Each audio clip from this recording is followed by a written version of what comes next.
everybody. My name is Kimberly Birkhead, and I am entering my senior year at SIUE. And today, instead of Pastor Brooks, Ashley, Bevin, and I will be speaking on the topic of being a Christian in college. And I know you all are probably missing Dr. Brooks as he is taking his sabbatical. Probably sick of hearing people who aren't him. But he'll be back next week, so that's the good news. So, like I said earlier, I'm a senior going into my senior year at SIUE, so hopefully this is my last year if I don't fail. I'm planning not to, but we'll see. But as long as I can remember, I've always kind of been a Christian. Church has always been part of my life. I was baptized as a baby. I have memories of going to church with my family, a lot of which include animal crackers and coloring, but I was there at church still, so it counts. Before we moved to Edwardsville, my family and I attended a Catholic church. I took First Communion there. And then once we moved to Edwardsville, we started going to another church. And I actually attended Big Stuff in 2008 and 2009, since I had so much fun the first year. And I was rebaptized, kind of reaffirming my relationship with God the following year after I attended Big Stuff. So that was a really short synopsis of the Christian presence in my life leading up to college. So before I started college, I remember being really excited, and even though I'm from the Edwardsville area, I moved into the dorms my freshman year, and I remember being so excited, packing up my room, ready to go and get out of the house. Sorry, Mom. And I remember, packing all the things I thought I needed to survive my first year, my clothes, my room decorations, I guess my school supplies too, but, and then I remember picking up my Bible and thinking, should I pack this or not? And I remember looking at it a little bit, kind of thinking, well, it is a heavy book, so I shouldn't take it. So, kind of thinking on whether or not I should take it, it kind of seems like an obvious thing that I should pack it. But to me, it kind of wasn't so obvious. It was a little more of a decision than, oh yeah, I'll throw it in my suitcase. So I have this horrible human desire to feel like I'm accepted by the in crowd, and I want to be accepted and everything like that, as I'm sure most everybody feels. So in high school, and leading up to college, pretty much, I always had a group of friends that, I went to youth group with, that I went to church with, that I went to Big Stuff with. They watched me get baptized, I watched them get baptized. So it was always, I was always part of that crowd. I had that, in crowd, that I never had to feel judged being like, oh yeah, I'm a Christian, I go to church every Sunday. Because in this world today, society kind of deems Christians as maybe some people that aren't really the best people, or hypocritical, Bible-thumping freaks who go to church and then, when we leave church, we're a completely different person. So the uncertainty of, will there be that crowd in college or not, kind of drove me to not pack my Bible. So in college, and like I said before, society kind of told me that college students lived in a completely different world than the rest of everyone else, which is a little bit true, I've come to find out. So, and in college, it's, there's so much temptation in college, and it's almost, in the college world, it's cool to give into those temptations, and, it's not cool to say, no, I'm not going to do, the normal college thing like you see in movies. So, looking back at myself, I'm a little disappointed that I didn't pack my Bible my freshman year. I left it at home and, didn't think twice about it. And it was kind of symbolic of me kind of turning my back on my relationship with God, only due to the fact that I wanted to be accepted by the in crowd in college. So, it was a little silly, I know, but I spent my whole freshman year without that Bible. And it wasn't the most horrible year of my life, but it definitely wasn't the best year either. I could tell that something was missing out of my life, and in the moment I didn't really know what it was, so, I just kept, like I said, it wasn't the worst year of my life by any means. So, I just kind of went to class. I joined a sorority. I got involved with that, but, nothing really filled the void, and I never really figured out what the void was until the following year, but it was, the lack of a relationship with God. So I was trying to fill that void, with my sorority sisters, with, hanging out with my friends and things like that, but nothing really, came close to really, making me feel complete. So after my freshman year, I moved back home. Again, sorry, Mom. So I moved back home, and I tried to get back into the swing of things. I started going to church a little bit, but I kind of was just going through the motions. I went to church on Sunday, and that was about all I did. And like I said before, there was still something missing out of my life. So even though I was going to church, I wasn't really paying attention. I wasn't, growing with my relationship with God or anything like that. It was just kind of monotonous. So after that summer and after my freshman year of kind of having a big void in my life, my sophomore year of college, I moved into an apartment, which was weird because there was never any food in the pantry unless I went and bought it. Thank you, Mom. Excuse me. So, living in the apartment, I kind of decided to try out a college ministry. So I started going, a girl I went to high school with actually was a part of that college ministry, so I went with her. And after going a few Thursday nights, it was held on Thursday nights. After going a few times, I kind of started to build relationships with more Christian people, rather than people who, were kind of just doing the college thing and not being, not having a relationship with God or anything like that. So I started surrounding myself more with people who were Christians and everything like that. And it was really nice to have that for not only on Thursday nights, but also on campus. There were people I could walk to class with, sit by in class, grab coffee with between when I had breaks, and, I could sit with them on campus and talk and hang out with them on the weekends and stuff.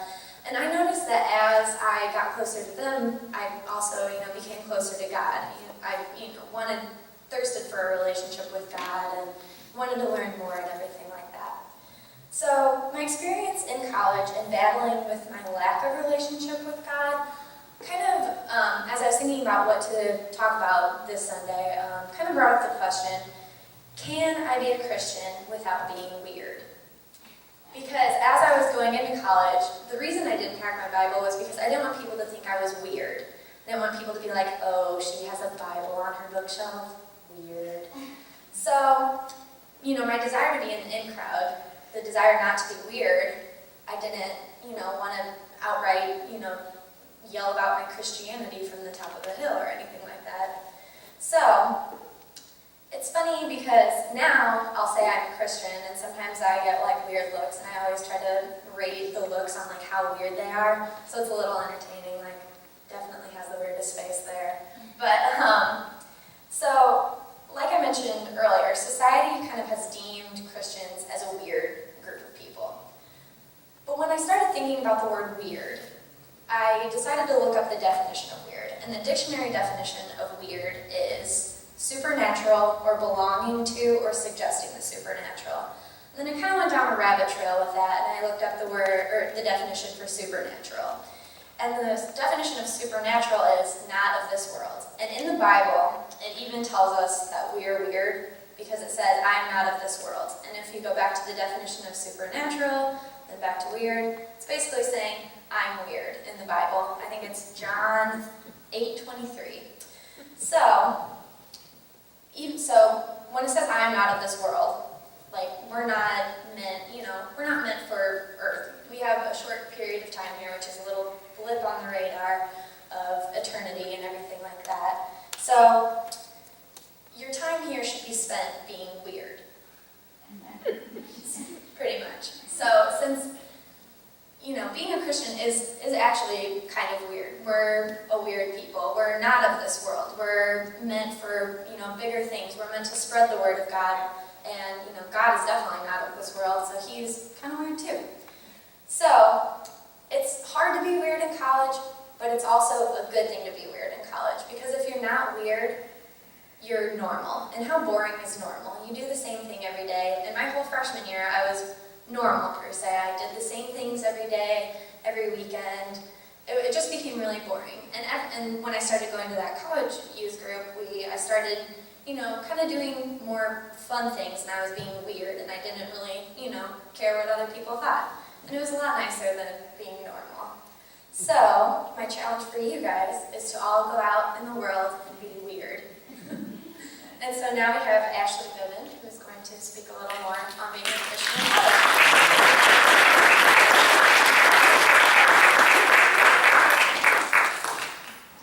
Okay, so I'm Ashley Bevin. This is my third year going into SIUE.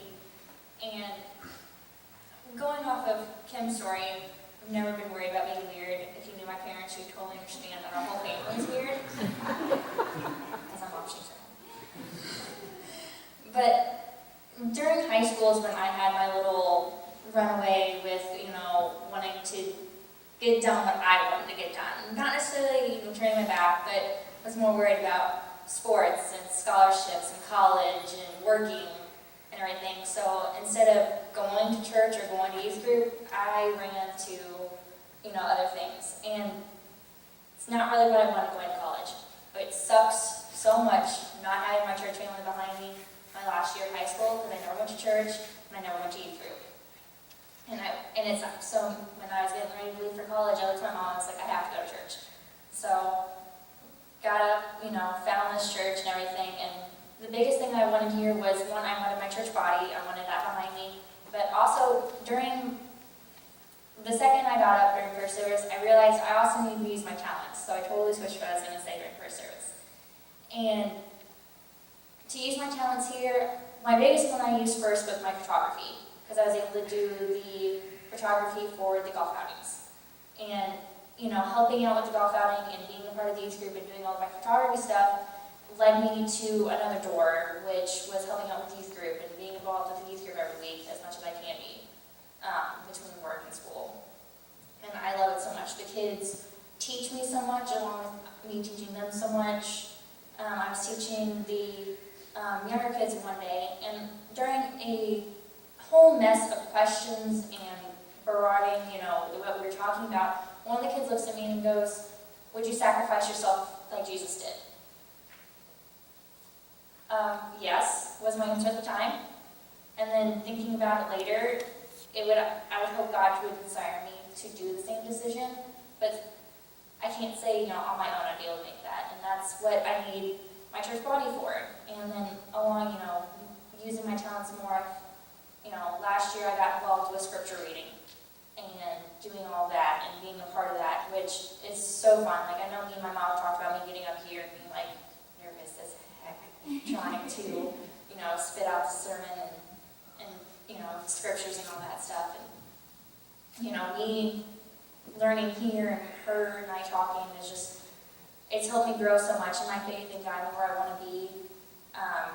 Because like Kim said, during college you have so much pressure to make decisions. I didn't even live on campus, so I didn't have like the friend impact to, being in the dorms Saturday night because I was at my aunt's house, watching TV with the dog, and so I don't have the peer pressure, but there's still things, I could have chosen not to go to church and hang out on campus and do all that stuff. And no, I wanted my church in my life, because during high school I didn't have that, especially my last 2 years of high school. I didn't have that, and I didn't want to miss out on it anymore. I didn't want to not use my talents. I did not want to not have the body behind me to push me forward and encourage me as much as they could, along with me pushing them forward and encouraging them as much as they could, if I could them. And so it's just, my biggest thing is like having people behind me to be able to do all this stuff and learn more and teach more is, what I wanted, and I found it, which is awesome, and I'm so happy to be here and, just learn from you guys. And every day I find a new talent, whether it's working with the kids or finding a new small group on campus that I can help inspire, or they can help inspire me, because I'm also active in Crew, which is a Christian organization on campus, and they do small groups and church services for the kids there, and it's amazing to see all the people just that you can meet and learn from, and, you know,